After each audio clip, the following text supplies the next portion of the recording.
Dr. DiMaio, about a year ago, you set a course to get back to basics with the 3 Fs: finance, focus, and finish. Tell us about this. Well, thank you. So the board requested my increased influence in the company, and I gladly exerted that. And as I looked at the situation in the company, I thought it's always nice to have something simple to be able to explain to people and have them focus. So I picked what you said, the 3 Fs: finance, focus, and finish. And what that represented was everybody would know exactly what we're going to do on these 3 matters. Finance was getting the company's finances in order. We had significant debt. We had some issues with revenue streams and billing and all that. So what we did is, with the help of the board, we got the finances in much better order. We paid off debts. We got the stock price up actually 3-fold since I came back. That's finances, and that's pretty much organized. Number 2 is focus. And we were kind of disparate in our thinking, and I said we're going to focus on the FDA and we're going to focus on burns, and that's what we did. We set a deadline for June of 2025 to submit the FDA deadline and focused it and had both the support and monetary reward for the company to get that application in, and we got it in. That's the second F. The third F is finish, which is extremely important. That's commercialization. So once we get the clearance from the FDA, we're going to market. We're going to take the device with the tremendous support of the U.S. government, which is probably a pretty good support mechanism. We will go to market. We will give these to the burn centers, the trauma centers, and other areas to be able to treat burns and other indications. Those are the 3 Fs. Okay.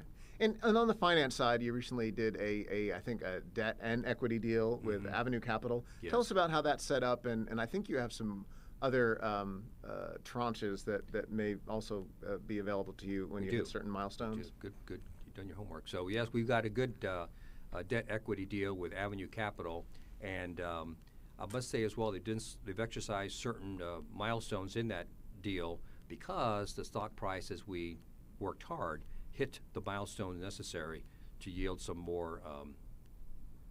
Some of the more debt tranches, and I guess debt tranches. Yeah. Now there's another big number set up for when FDA clearance occurs, which is why we pushed hard for the FDA submission so that the FDA clearance would come, and another tranche that would be coming from Avenue Capital.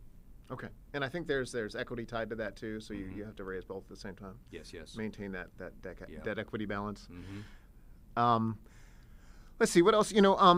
You talked about focus, and your focus right now has been on burn. You submitted to the FDA, and then you'll start, assuming it's cleared, then you'll start deploying the assets. Yes. Or deploying the devices. How will your focus change, especially in the R&D side, when you begin to do that? That's a good question. There's 2 main things I would say. Number 1 is a second indication. Again, burns is the first. And so we're looking at another inpatient wound bed prep or viable wound bed indication that will just segue off of the burn indication. That's the first thing. And the second one is a smaller handheld device. We've gotten support from a medical technology consortium called MTech and the U.S. military, and we've been developing a smaller device handheld for the military application, for the warfighter. And we're currently figuring how to have a parallel track for a commercially available handheld device. So that to answer your question is 2 things. Number 1, a second indication, which will also have reimbursement as well. And number 2 is going to be a smaller handheld device. That smaller handheld device just makes me think of so many opportunities. I think ambulances. I think, you said war fighting. If you're out in the field, you're not going to be carrying a cart around, right? Right. You need something in your backpack. That's right. What are some of the broader applications of a handheld device? Both in the military and also in civilian life. You hit it. There's a number of in the paramedics, ambulances, care flight, et cetera. All those need a smaller handheld device to be able to determine how someone is doing. So the same thing we talked about with TNT, triage and treat.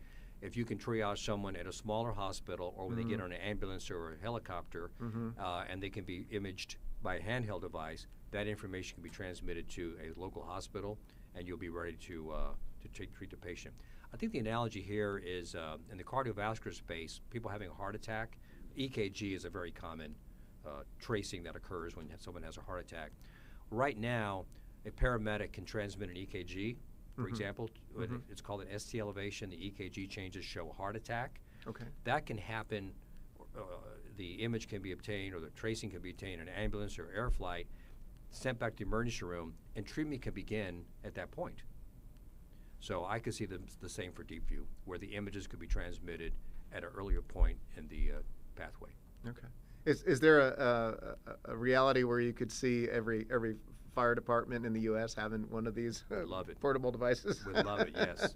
Yes. Imagine, I mean, people are accidents, motorcycle accidents. There's all kinds of skin damage, burns, scrapes. Right, because it wouldn't just necessarily. The software is what changes the indication, right? It's not. It's not the device itself. That's right. So you can just upload any sort of thing to it that you've got approved by the FDA, and then it can evaluate it and help do on-site evaluations. Well, that's great. Exciting device. A lot of future potential. A lot of future potential. I mean, talking the skin is the largest organ in the body.